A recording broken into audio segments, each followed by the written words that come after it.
You're joining us live from BCIT's Great Hall. Hello and welcome to BCIT Magazine's online edition. I'm Colin Hope.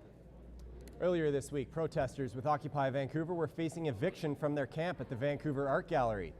Being ordered to leave wasn't enough to stop their protest, however. They picked up their tents and moved to another location. Kaylee Ramsey has the details. Meanwhile, those involved in the Occupy protest gathered to shed light on positive social services provided by the movement. Gurv Bod has this report. And the Vancouver music community was shocked this weekend to learn one of their own had passed away. Mitch Pollock has more on this tragic story. Now, the Lions season has been far from a masterpiece. They started off a pretty slow 1-6, but have now become the hottest team in the CFL. They've actually outscored their opponents 83-24 in their last 2 games. What was it that got their season turned around? Well, Colin, I don't know what it is. 300,000 people are expected for the game on Sunday. Many will be watching on screens, such as this one here at BC Place. Now, officials are expecting $100 million to be pumped into local economies and restaurants and businesses surrounding BC Place. I'm Colin Hope in Vancouver for BCIT Magazine. Just as he does every day, Paul Graham repairs bicycles. However, this bike won't be sold in the store. Instead, it will be heading to Uganda as part of the Big Bike Give at John Henry's Bike Shop. If someone takes 8 hours to walk to and from a well to get water, 1 bucket of water for their family, and we can cut that down to an hour by using a bicycle, and they can take 4 buckets of water, we've effectively given 4 days worth of opportunity. Paul in our shop, who him and his girlfriend are going to be going over. His girlfriend worked for us for a long time as well, and they're going to go and they're going to train women to be mechanics. Already, the container's been out there for 2 weeks, and it's another 2 weeks to go, and there's just bikes being dropped off every single day. So I'm really glad I'm a big part of this as well. Like almost what I do here, but I'm just going to be training the women there. The storage container is going to be made into a shop, benches, stands, and we're gonna pretty much fix up the bikes that we've been collecting. I've literally had my hand on every bike out there, and I know they can be fixed. Having done volunteer work overseas before, Paul is thrilled to be given the opportunity once again. It's something. It's almost like a high that I constantly want. If I could do this every year, I would. So with just 2 weeks left before this container is locked up for good and sent to Uganda full of bikes, John Henry's is looking for any bikes that they can still get jammed in this thing. So whether you've got vintage his and hers cruisers like we see here, or your old kid's bike, anything can help. Colin Hope in North Vancouver for BCIT Magazine. Well, that's all the time we have for today. I'm Colin Hope. We leave you live from BCIT's Great Hall. Thanks for watching the online edition of BCIT Magazine. Hello, I'm Colin Hope with your Canucks Week in Review. We start off in Ottawa with the NHL's All-Star Weekend, and the Canucks were well represented. The Sedins, along with Alex Edler, took part in the All-Star game, while Cody Hodgson was there as well. He was taking part in the skills competition for the rookies. There were no real surprises from the weekend. The game was a dud, as it always is. Patrick Kane was his usual entertaining self, and captain Zdeno Chara didn't take a single Canuck in the fantasy draft.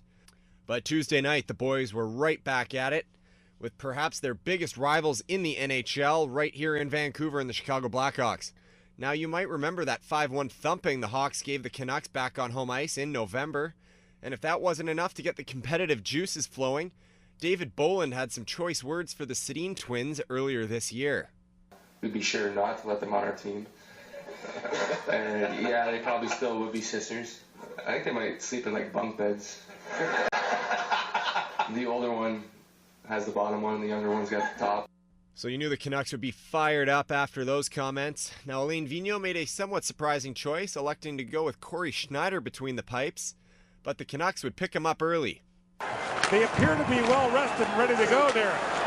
Here comes Kessler again with a shot, scores! Ryan Kessler with his 14th of the year puts the home team up 1 early, but the Blackhawks would answer right back. Jamal Myers burying his 4th of the season just 2 minutes later. It was 1-1 after 1, but it was all Chicago in the second period. Here's Kane, drops it down to Stallberg. Back to Kane, shoots! What a save by Schneider! In comes Kane with Stallberg. Stallberg in, what a stop by Schneider! The shot by Kruger, stop by Schneider. Stallberg in, shoots, save by Schneider. Here's a steal now and a chance in front. Morrison shoots, oh, what a stop by Schneider! How did Corey Schneider stop that? That last one might have been the save of the year on Brendan Morrison. Corey Schneider keeping the Canucks in it with 15 saves in the second period, keeping it tied at 1. That was until the third period. Drops it down to Kane. Shoots off like a boot. Rebound, score! Stallberg gives Chicago the lead. But just as he had done against the Red Wings, Bruins, and Sharks already this season, Cody Hodgson stepped up with another huge game. Here's the chance for Hodgson.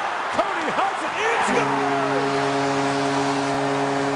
So this one is heading to overtime. And remember those comments David Bolin made a little earlier? Well, the Sedins were out on the ice with just over a minute to go, and who else was out there but Dave Bolland? To Henrik. Sallo's pinched in now. Centering pass to the bar. Daniel Sedin, the winner in overtime for Vancouver. I think it's safe to say Davey Bolin won't be running his mouth anymore after that one.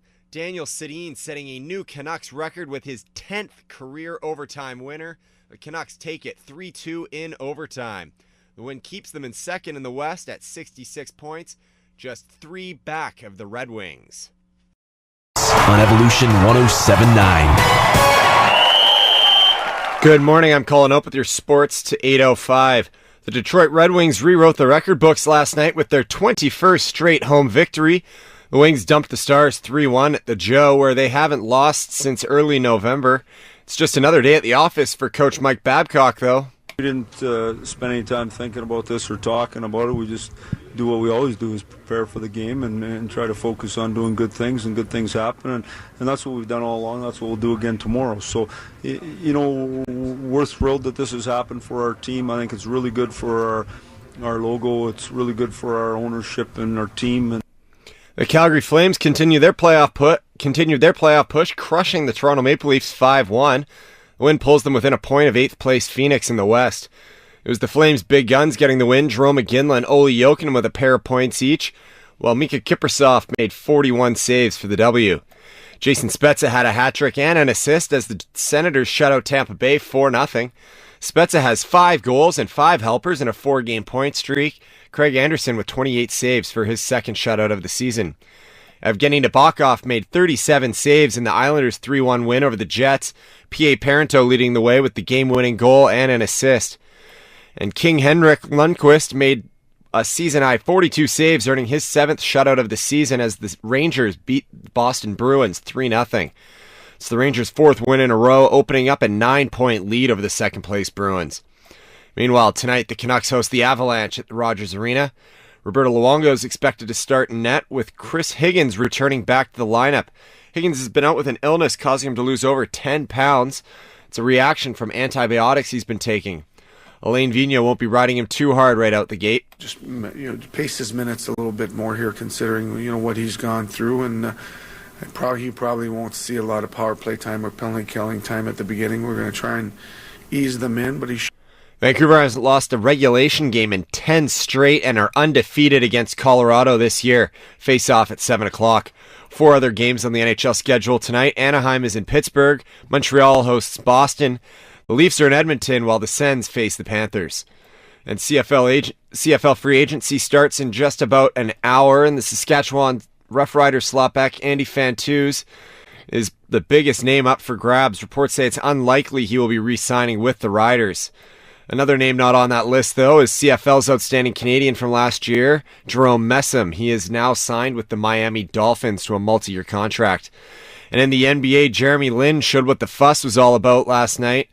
Lin drained a 3-pointer with half a second left, lifting the Knicks to their 6th win in a row, 90-87 over the Raptors.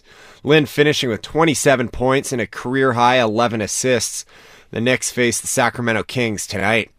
As your sports to 8:05, I'm Colin Hope, and you're listening to Evolution 107.9. I may have mistressed. I'm not aristocratic, I do confess. Seminar.